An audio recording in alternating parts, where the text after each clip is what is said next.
Итак, всем привет, с вами опять Ланкастер, небольшой дисклеймер, это видео будет снято на английском языке и потом мы наложим субтитры, но кто английский понимает, наверное, сможет пораньше это видео посмотреть. Today we have in Russia, visiting Russia, Mr. Kashida-san from Laylax company. Welcome to Russia. Welcome. Thank you. I think a lot of Russian people, they are not really familiar with your company, so tell us about the company. The Laylax brand as itself is not a product, it's an umbrella company which has a lot of different brands, and some brands are very famous in Russia, like Prometheus Cinema barrels, 9-ball hop-ap buckings, and what else you have? Nitra for some parts, Yeah, the exteriors. But nobody really understands this thing. The Laylax is airsoft parts manufacturer. So what we do is only parts, not the whole component of the gun. And under Prometheus, we do all the AEG parts. Yeah.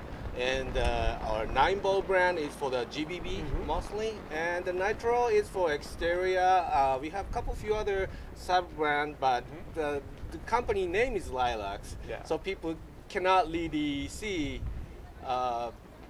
People always assume that Prometheus or 9-ball is the name of the company, but actually we're the Laylax, and what we try to do now is that we try to promote our own name rather than just Prometheus, a sub-brand. So. And why Laylax? The letter L is not really common for Japanese language. I know. Well, we're known for, we have a really difficult to pronounce L and R, so I don't know why they put that name, but actually the name of the company is named after some of the biblical mythological dog. So the silhouette looks like a wolf, so people assume our mark is after the wolf or something, but actually it's the name of the dog. That's interesting. And how old is the company? The company's been around over 10 years, 15 some years, and we slightly evolved and started doing a number of different things. Not many people know that we not only have an airsoft brand, we also have fishing gear as well. So we have a few other brands doing business under the name of Laylax. Not many people know outside of Japan. And what is your distribution strategy? How do you sell to different markets? For longest time we did not directly sell it to the people outside of Japan. So, but many people know who we are by seeing all the buckings and barrels and everything. That actually came through the Japanese domestic distributor. I happen to know some accounts in other countries. They get from the local Japanese local distributor, ship it out to the other country. The whole strategy changed, say, 3 years ago, because we've been getting a lot of letters, emails, contacts from all over the world that people want more Laylax parts, and we're kind of suspicious about the demands of our product other than the people in Japan. But all of a sudden, a few years ago, we got the first plaque from the Popular Airsoft in UK that they do annual Players' Choice Award, and I think we got the 4th Choice Award for Best Parts Manufacturing category. Since then, we get even a lot more email that they want to have more stuff, and so we kind of thought, maybe it's about a time to see what's out there. So slightly my company started sending actually me out to the other country. First I went to the SHOT Show in Las Vegas, and 2 years ago my first visit to Iwa. That's my first step in Europe. And this is like my first time in Russia. So yeah, I mean, we never really done any direct business to the other countries, but since then, I meet all the people outside of Japan, and And how big is the company? Because you have, I don't know, a dozen brands? Yeah. And they Yeah. all are manufactured by you, or you have some We OEMs? got some suppliers that they've been helping us out for the production, but mostly, especially all the inner parts like the buckings or the gears and springs, barrels, we try to keep everything domestically because that's something the Japanese people are known for, the preciseness, articulation. So we do that. Some of the exterior parts, something in like casting mold or CNC something. We sometimes do that to the like Taiwanese company or Chinese company. And you're located in Osaka, yeah? Yes, we're in Osaka. Great. I have a question regarding your products. From my perspective, you have a vast variety of inner parts, and they exist for years, or for decades already. Yes. And there are no new versions. They work fine. They work great. We all know that if you want to shoot on a low FPS with a very good accuracy and range, you need to use the Prometheus barrel and the Prometheus purple bucking. The same thing for gas blowbacks. I always use this purple buckings from 9-ball, but they stay the same. And other companies, especially from Taiwan, they always try to redo the products in different colors, have 7 different colored versions of the same bucking with some degrees and all this stuff. Yeah. Is it your strategy to do you really believe that one product can fit all, or is it because of the Japanese internal rules that you have to stick with the same product? Never thought of that. Well, one thing we can say about the trying to tend to stay in the same production is that when we actually do produce a new product, introduce to the public, we've done a number of days and years sometimes of development, and simplest thing like choosing the color of, say, bucking, right? When you add the color, the strength, the density is all changed, and but not many people think of that. It's like, hey, let's make it something bright color that stands out and does something. People tend to think that way, but we actually take the time and see the different formula will feed what type of needs. So once it's done, we try to stick the same way. But also the other thing is that I say, well, we got about right now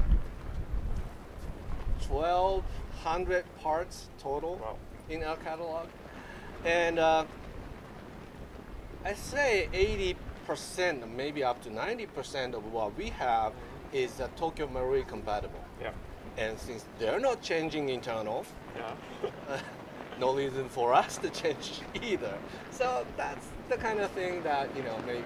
And you're almost the only company who makes spare parts for Tokyo Marui Next Gen series. Yeah. I don't know a lot of them. I think it was Magic Box brand maybe 5 years ago. But if you want to change something in this gun, you have to buy Prometheus parts. Yeah. Well, the thing is though that the recoil shot, the next gens, people outside of the country have a rather easier access to the real firearms, be able to shoot the real thing. The B is that that's a matter of the Japanese regulation, because we need to shoot under 0.980 to shoot. So the type of, especially the gas that we use, people jokingly mentions like a duster gas, right? Gas, yeah. So it's pretty weak. So we don't get that full satisfaction of shooting like GBB recoil. So for better or worse, the Japanese people love the next gen to have that feeling of shooting something close enough to the real guns. What about the hobby itself in Japan? Because in Russia we have this hobby, it's called differently, like not everywhere in the world, and everybody takes it very seriously, like it's a very serious war game. That's the impression I get. Yeah. But in other countries it's just a hobby, just spending some time, and they do not really play into this so seriously. And what's happening in Japan? Because I know it's called war game, but we call it survival game in general. The term contains many different ways of playing airsoft. Yes, we got a number of, I got many friends really into milsim type of game, go out on the field, you just do some history game, or even Laylax game. I see many people still play that game, but also, how do you call it, many other countries that the speedball type of games, like 10, 15 minutes on the field, you just go in, or the CQB type of play. That's also, it's pretty common in Japan. So we try to feed both of the type of people. You'll be amazed that many indoor field actually in Japan is in nearby the major train station. So when you work until 5 or 6, right, then grab your gear, hop in your nearby gaming field before you go home, and shoot for a couple of hours, and maybe grab some beer or something and go home. That's a pretty common style as well. So it's not exactly, dress the whole gear and play as a soldier does. We just put some belts on and put some knee pad and just good to go. That's kind of hobby that we're it's very strange. We do not know a lot of YouTube channels in Japanese. We all know this guy Machi Sakai. He's worldwide famous. But where are all Japanese people? Where are they sitting? I see no information regarding the games. And I think that's a lot to do with the lack of communication. I think there are not many people in Japan that are so fluent in other languages. So you may find some of the domestic or the Japanese spoken YouTuber that does a lot of action cam, the GoPro and stuff, playing the games. You find that, but it's not for crossing borders, not for the wider international audience. So I get that a lot. Yeah, sometimes it's even very complicated to purchase something from Japan because your websites, they are all in Japanese, and Google Translate can translate the page itself, but when you go to click the button, it's usually a picture and you cannot understand what's written there. Is it in stock? Is it out of stock? Yeah, that too. I think one of the major drawbacks of Japanese business is that, that even for us, up until the last couple of years, that we haven't really directly communicated to people outside of Japan. I guess the major part of it is that the domestic business is good enough size to feed ourselves that they have no strong needs to go outside and talking to people outside of Japan. So, but the airsoft became such a international hobby nowadays. So we thought, what a waste to just totally abandon the idea. That's a correct point in the time to turn to international guys. And I have a couple of questions regarding the production corps, I would say, of Japanese manufacturers. I was asked several times, because I'm a very huge fan of Japanese pistols and other stuff, why a lot of companies are called starting from Maru, like Marui, Marushin, Marutsun. What does it mean? Beats me. I don't know. I have no clue. I should be asking somebody old enough to know all that stuff. Yeah, because they come from the toy manufacturing of 1960s. Yeah, it still is. Many companies, even Marui, still doing this Godzilla. Yeah, they used to have a remote control Godzilla, and they have a plastic model of a Himeji castle and stuff like that. Yeah. And the main question people in Russia always ask regarding the Japanese products, especially pistols, why they are all plastic? Because now we have metal bodies on the AEGs or GBBRs, but the pistols are still plastic. Yeah, that's great, because it's plastic fantastic. It works even in Russia in our conditions. But a lot of people who used to purchase Taiwanese guns or Hong Kong manufactured stuff, they want to have this. Actually, that was actually written in law that main frame part of the handgun, also the slide cannot be metal. That's prohibited by law. I guess they are durable enough to shoot a bullet through the gun. I mean, to kill someone, all it takes is just one bullet. So if that can, well, the Japanese government, Japanese police department consider that can be compatible with the gun. So the metal slide, yeah, that's a prohibited. But it's funny though, because we're limited to use the plastic slide, many of the shooters liking it because of the lighter the slide, the faster the recoil. Yeah, it's and obvious. so. Yeah, and what is ASGK? It's written on every single Japanese product. It's, that's the organization. Airsoft Gun Kai? Yeah, something like that. There's an organization by the manufacturers of the main gun component. Because, you know, how should I say this? Anything guns related, anything military related thing in Japan is something that's really being, the Japanese have a highly allergic reaction to it. So those manufacturers need to protect themselves by other Code of conduct or something? Yeah, you know, sometimes the PTA gave a really harsh things about that, you know, these things shouldn't be easily accessible, or even the government or police department says, the bureau will say, you know, you guys yourself need to watch after what you're doing. So they form the organization to watch after each other. That's the sort of. And what is the dynamics regarding all these prohibitions in your laws?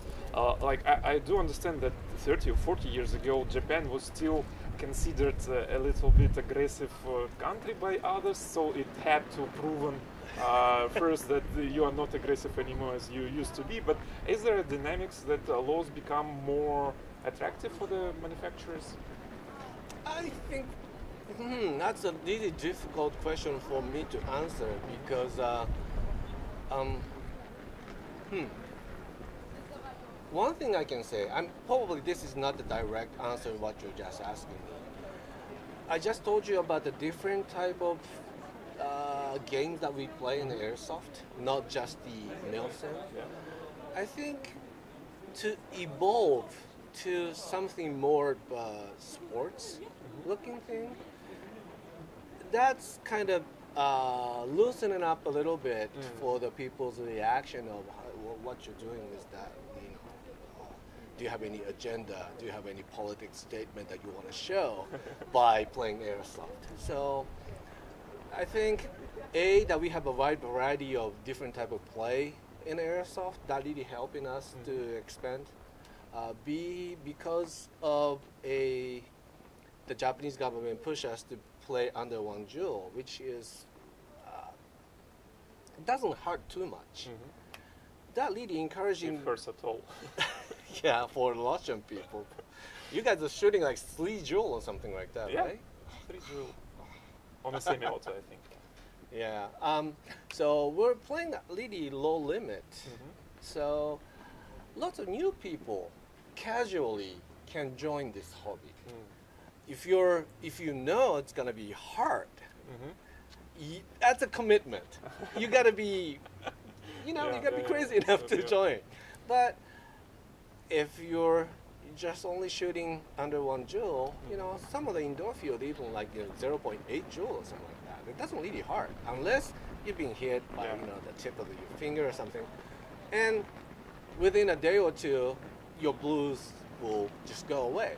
So lots of casual players show up, want to play, and also lots of female players wants to try and see what's kind of fun the boys are playing, right? So that really encouraged the industry to expand last few years. That's interesting. And going back to your company and your products, tell us please about your plans. Maybe some interesting things are in development, and how do you plan this expansion to another markets if you will change some products, like we all know that Prometheus barrels are 6.03 and your competitors like PDI, they have 6.01, 6.00, maybe below, because it's very demanded here to have a very tight barrel for some crazy 3 joule builds. Are you going in this direction, or you will stick with what you have? That's difficult. Yes, it's this last couple of years for me, for the company, it's a really educational period of time. Be able to communicate people outside of Japan and the different play style, different regulations. And yes, we are in a stage that right now we've been quite a few products aiming for the overseas market, which means more higher velocity, higher power. So that's something we are thinking of right now. But other than that, we will probably stick with our current barrels, because you can actually shoot really high velocity with what you call it 603. But because of us playing under 1 joule, but yet need to shoot farther and shoot more accurately, we have a couple few tricks that we put, the technology that we put in our product. Like flat hop? Flat hop is one thing, and longer engagement of the hop, that's the kind of thing that we do. That's why you do the comparison with the hop-up window on the barrels. Laylax was a little longer.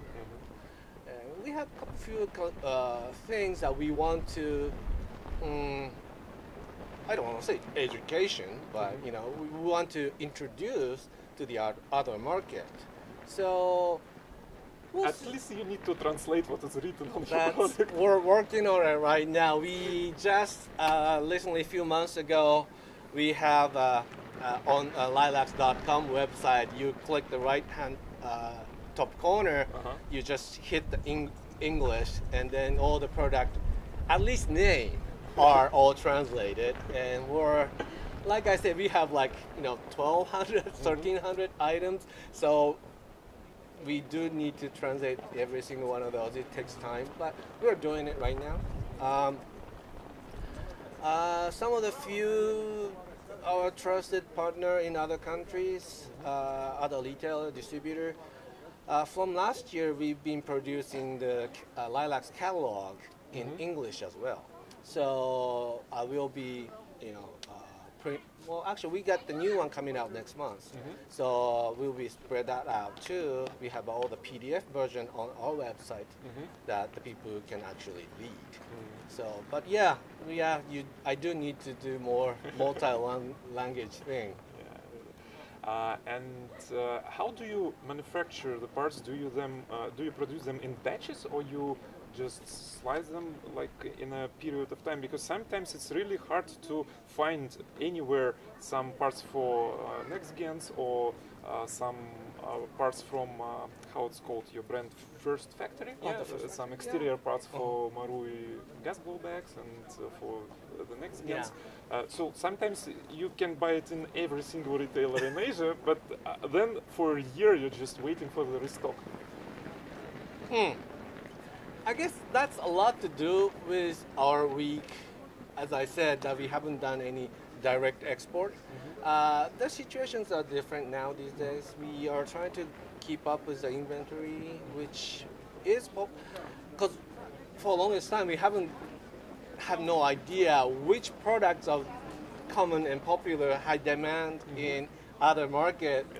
All we know is the Japanese market. So we're learning right now. But again, I think we are, well, some of the items we retire within a certain period of time.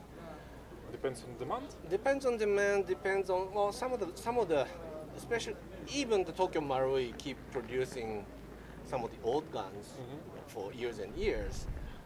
Some guns are less popular than the others, and so we need to see. They are obsolete. Yeah, Okay. we need to see what's out there, what's in lead production. So.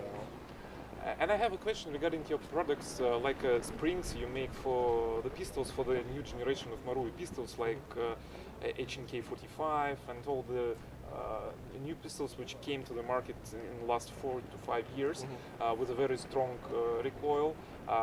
You make the products which is different, and it's not strengthened, I would say. No, not like every manufacturer in Hong Kong or in Taiwan, they make 120% spring, 150% spring, and you call it like, how is it called, these springs, like Teflon coated or something? Yeah. And nobody really understands what's the difference and why should I buy the spring. Like, it's not strengthened, yeah, it's not more powerful. It should be smoother in cycling, Yeah, but they enhance the cycling, you know, that's for the lead sets, because it's what it really needs is that, especially the gas blowback handgun, it's not the string, it's not the spring is making all the effort. I mean, how efficient the gas flows and how quick you can lead shoot. So we are mainly concentrating on the lead coil spring for how smooth that it functions. great if it will be written somewhere in the description of your products, because for me sometimes it's hard to justify, should I buy another spring for another gun, or it will be the same, it will be just more shiny. Okay, yeah. As I said, we're working on it right now. Great. So thank you for the interview, thank you for coming to Russia. We hope to see you maybe on some huge games we have. I hear a lot of good and also scary thing about the Russian game. Yeah, thank you very much. Thank you.